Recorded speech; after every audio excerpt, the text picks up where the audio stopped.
আসসালামু আলাইকুম। আমি জমি সংক্রান্ত বিষয়ে নিয়ে আবার আসলাম।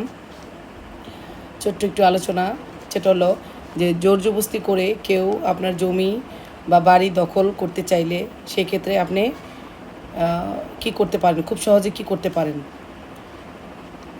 কেউ আপনাকে কেউ আপনার আপনার জমি থেকে উচ্ছেদ করতে চাইছে, বা আপনার জমিটি আপনাকে শান্তিপূর্ণভাবে ভোগ দখল করতে দিতে চাইতেছে না, অথবা দেখা গেছে যে আপনার যেই জমিটি আছে সেটাতে আপনাকে প্রবেশ করতে দিচ্ছে না, বাধা প্রদান করছে। আপনি যখন আপনার জমিটিতে যাচ্ছেন সেই ক্ষেত্রে আপনাকে হুমকি ধুমকি দিচ্ছে, আপনাকে জীবনের হুমকি দিচ্ছে যে এখানে আসলে জানে মেরে ফেলবো। অথবা যে আপনার যে রাস্তাটা আছে, বাড়ির সামন দিয়ে যে রাস্তাটা গেছে বা পাশ দিয়ে যে রাস্তাটা দিয়ে গিয়েছে সেই রাস্তাটা আটকে দিচ্ছে, যেতে দিচ্ছে না। সেই ক্ষেত্রে আপনার করণীয় কী? আমরা সবাই বর্তমানে জানি যে একটা নতুন আইন বের হয়েছে, ভূমি অপরাধ প্রতিরোধ ও প্রতিকার আইন 2023। এই আইনটা বের হওয়ার পর সবার মধ্যে একটা প্রশান্তির ছায়া নেমে আসছে। পূর্বে যখন এই ধরনের আমরা সমস্যায় পতিত হইতাম, ধরেন আপনি একটা আপনি আপনি যখন বুঝতে পারেন যে আপনার জমিটি দখল করতে গেলে আপনার জীবনের হুমকি আছে, আপনি যে কোনো লোক দিয়ে মারধর খেতে পারেন, বা আপনি আপনার জমিতে যেতে পারছেন না, আপনার জীবনের আশঙ্কা, আপনি আপনি বুঝতে পারতেছেন যে যদি জমিটি বা বাড়িটি দখলে যান সেক্ষেত্রে আপনার জীবনের হুমকি হতে পারে। সেই ক্ষেত্রে আপনি কী করেন? আপনি আদালতে এসে অতিরিক্ত জেলা ম্যাজিস্ট্রেট বরাবর একটা 144 বা 145 ধারায় মামলা দায়ের করতাম। আমরা পূর্বে, এই আইন বের হওয়ার পূর্বে এটা করতাম, যেটা বর্তমানেও চলমান আছে। এটা কিন্তু বর্তমানেও চলমান আছে। মানুষ বিপদগ্রস্ত হইলে তার জমি দখল যেতে পারছে না, বা দখলে গেলে তার জীবনের হুমকির সম্ভাবনা আছে, সেই ক্ষেত্রে কী করে? আদালতে এসে 144, 145 ধারায়, ফৌজদারি কার্যবিধি 144, 145 ধারায় এসে মামলা দায়ের করছে।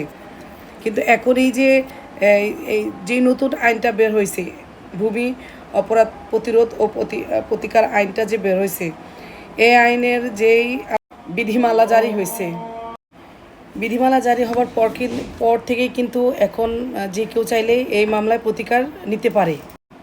এই ভূমির যেই নতুন আইনটা, এই আইনে মাত্র 45 দিনে আপনি আপনার সমস্ত, মানে 45 দিনের মধ্যেই যা হওয়ার হয়ে যাবে। মানে আপনার এই যে জমি সংক্রান্ত যে ঝামেলা, আপনি আবেদন যেই দিন থেকে করবেন সেই দিন থেকে নিয়ে 45 দিনের মধ্যেই আপনার এটা শেষ হয়ে যাবে, রায় হয়ে যাবে।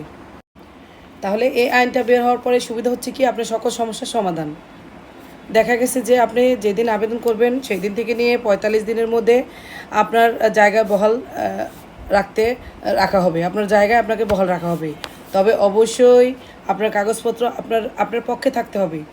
আপনি যদি সঠিক জমির মালিক হন এবং আপনার কাগজপত্র যদি সমস্ত ঠিক থাকে, তাহলে কিন্তু আপনি আপনার জায়গায় বহাল থাকবেন। এই 45 দিনের মধ্যেই আপনাকে জায়গায় বুঝিয়ে দেওয়া হবে। আর যদি আপনার কাগজপত্র ঘাটতি থাকে, আপনি জমির মালিকে কোনো সমস্যা থাকে, তাহলে তো আপনি দিবে না। আপনি যেই বিবাদী পক্ষ আপনাকে আপনার জায়গায় দখল দিচ্ছে না, তারা বলছে তাদের জায়গা, আপনি যখন আবেদন করবেন তাদেরকেও তো বিবাদী করা হবে, তাদেরকে বিবাদী করে আদালতে ডাকা হবে, নোটিশের মাধ্যমে তাদেরকে আদালতে ডাকা হবে। তারা যখন তাদের কাগজপত্র দেখাবে এবং তাদের কাগজপত্র যদি আপনার কাগজপত্র যেগুলো দাখিল করবেন তার চাইতে যদি তাদের কাগজপত্র সঠিক হয়, তাহলে কিন্তু আপনি আর আপনার জায়গাটা পাবেন না, তাদের পক্ষে চলে যাবে। আর যদি তাদের কাগজপত্র তারা না আসে বা তাদের কাগজপত্র মিথ্যা হয়, তাহলে আপনাকে আপনার জায়গায় বহাল করে দিবেন আদালত। এখন এই নতুন আইনে যে আবেদন, 45 দিনের প্রতিকার পেতে হলে আপনি আবেদন কোথায় করবেন? আপনি যদি জেলার মধ্যে থাকেন, তাহলে ওই জেলার যে ডিসি বরাবর এই আবেদনটা করতে হবে। হ্যাঁ, আপনি যে জেলায় আছেন সেই জেলায় যে ডিসি আমরা তো সবাই চিনি, ডিসি বা জেলা প্রশাসক, সেখানে আপনার আবেদনটি করতে হবে।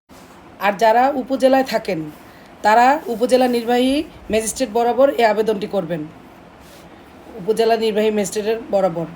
আর উপজেলা নির্বাহী ম্যাজিস্ট্রেটের বরাবর যেই অফিস আছে, যে কমিশনার আছেন, সহকারী কমিশনার আছেন, তার বরাবরে আপনারা আবেদন করতে পারবেন।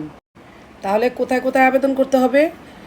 ডিসি সাহেব, জেলা প্রশাসক, আর সেকেন্ড হচ্ছে আপনার যদি উপজেলা নির্বাহী ম্যাজিস্ট্রেট অথবা আপনার সহকারী কমিশনার যে ভূমি অফিস আছে সেখানে, এই 3 জায়গায় আপনাকে আবেদন করতে হবে।